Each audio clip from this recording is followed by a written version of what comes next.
তো বন্ধুরা, আগের ভিডিওটিতে তৃতীয় পর্বটি এক্সপ্লেন করেছিলাম, আর আজ আমি রিচার্ড সিজন 1-এর চতুর্থ পর্বটি এক্সপ্লেন করব। তো হে গাইজ, আমার নাম প্রলয়। তো চলুন ভিডিওটি শুরু করা যাক।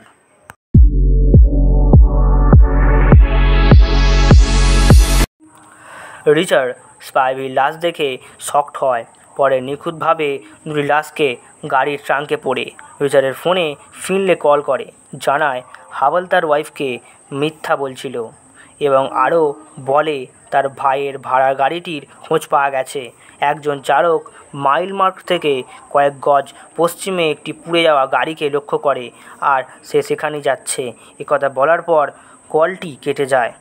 রিচার্ড সেখানে পৌঁছায়। ফিনলে জানায় কৃষক তার একটি শূকরকে তাড়া করে খুঁজে পেয়েছে।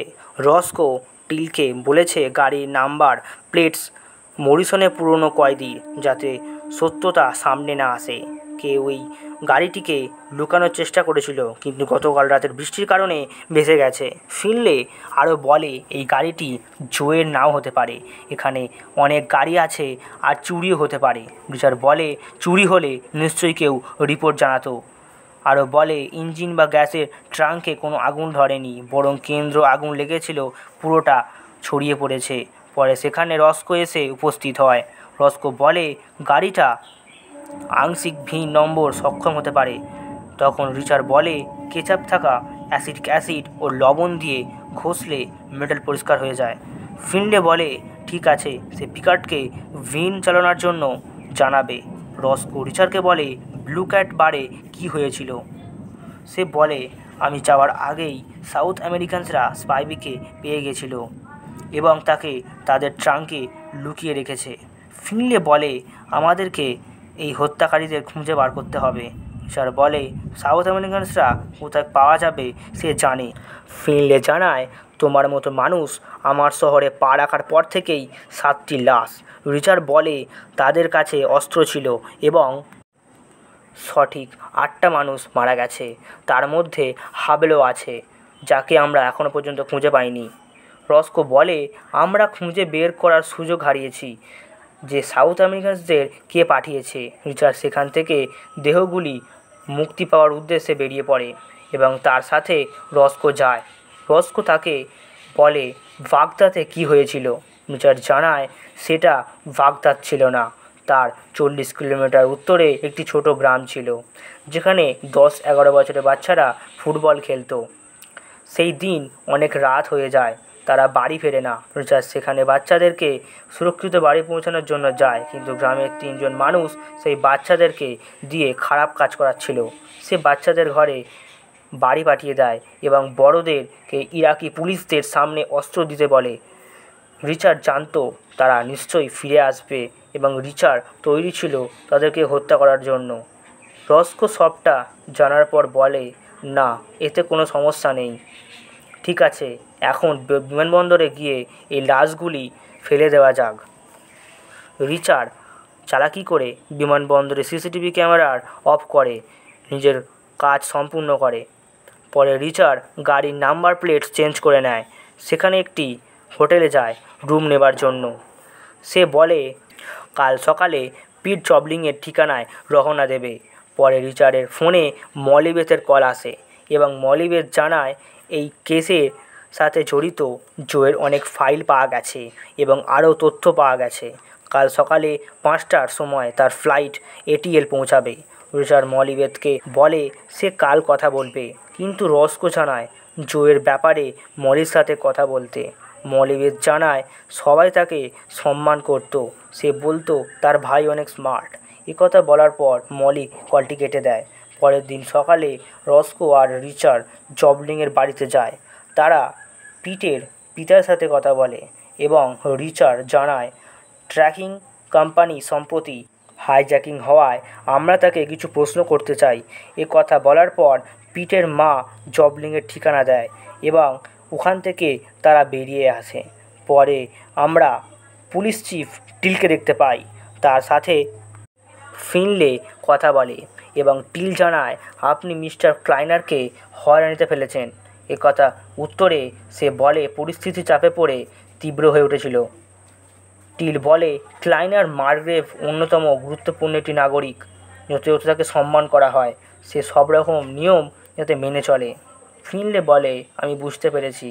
টিল বলে তুমি যদি পরে কোনো ভুল পদক্ষেপ নাও তাহলে তোমাকে এই পদ থেকে সরিয়ে দেওয়া হবে। পরে স্টিভেনসন ফিনলেকে ডাকে এবং বলে তার পিতা কল করেছে।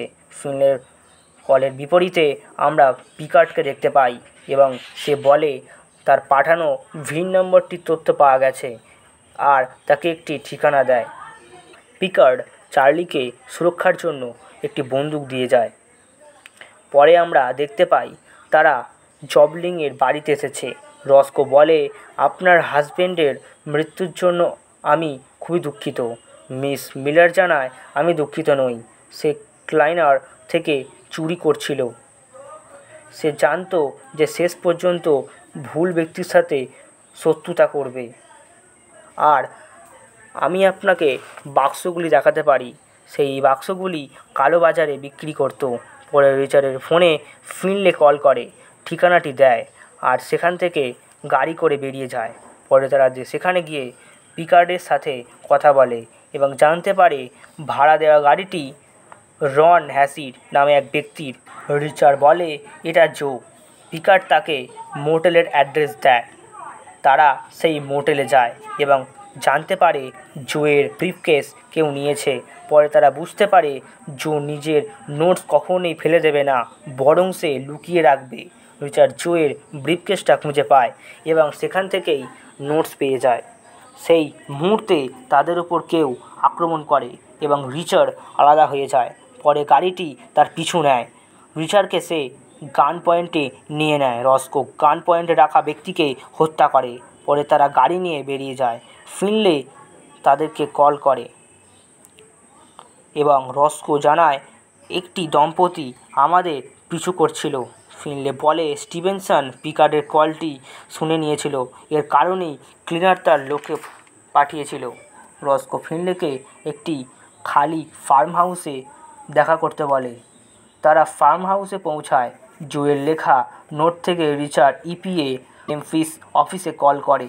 রস্কো বলে এসবের পিছনে নকলের কী সংযোগ থাকতে পারে। রিচার্ড বলে যত সম্ভব মেমফিস ইপিএ লিডের উপর খোঁজ চালাতে হবে। আমি একজন পিআইকে জানি যিনি সাহায্য করতে পারেন।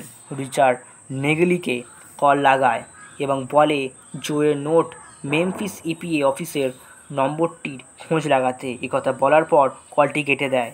তারা মেট্রো স্টেশনে উদ্দেশ্যে রওনা দেয়। রিচার্ড কিছুক্ষণ পরে মলিকে দেখতে পায় এবং ইশারা করে বলে সে এসকেলেটরের শীর্ষে আমাদের সাথে দেখা করতে চায়। রিচার্ড মলিকে না দেখতে পাওয়ায় কিছু খারাপ হওয়ার আশঙ্কা করতে থাকে। রিচার্ড লক্ষ্য করে মলি স্টেশনে নেই।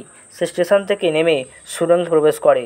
দেখতে পায় মলিবেথ রক্তাক্ত অবস্থায় পড়ে আছে। সে তাকে কিছু বলতে পারে না আর মলিবেথ সেখানেই মারা যায়। তো বন্ধুরা, লাইক সাবস্ক্রাইব করতে ভুলবেন না। দেখা হবে পরের ভিডিওতে। সবার শেষে একটি কথা বলবো, থ্যাঙ্কস ফর ওয়াচিং।